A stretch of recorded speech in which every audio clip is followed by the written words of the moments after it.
Указом президента Таджикистана Эмомали Рахмона его дочь Рухшона Эмомали назначена послом РТ в Великобритании и Северной Ирландии.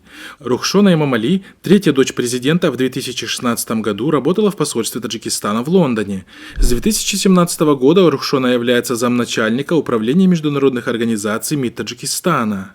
Всего у Эмомали Рахмона 7 дочерей и 2 сына. Его старший сын Рустам Эмомали является одновременно и председателем Верхней палаты парламента Таджикистана Меджлиси Милли и мэром Душанбе. Старшая дочь Рахмона Азада Рахмон занимает пост руководителя исполнительного аппарата президента Таджикистана, в то время как ее муж Джамалиддин Нуралиев является первым заместителем председателя Нацбанка Таджикистана. Ашраф Джон Гулов, еще один зять Рахмона, 5 июля этого года был назначен чрезвычайным и полномочным послом Таджикистана в Турецкой республике.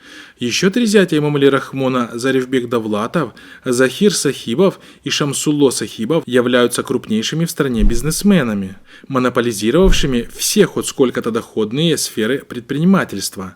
Брат жены президента Таджикистана Хасан Асадуллозада руководит Орион банком.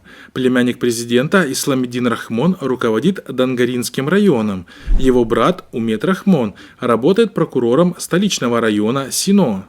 И все это, если говорить только о близких родственниках. А сколько Рахмон устроил на должность своих дальних родственников и дальних родственников своей жены, об этом не знает никто. همچنین رستم امامعلی را به مناسبت رئیس مجلس ملی مجلس عالی جمهوری تاجیکستان. Эксперты неоднократно отмечали, что Эмомали Рахмон за почти 30 лет своего правления сделал из страны своего рода частную семейную компанию.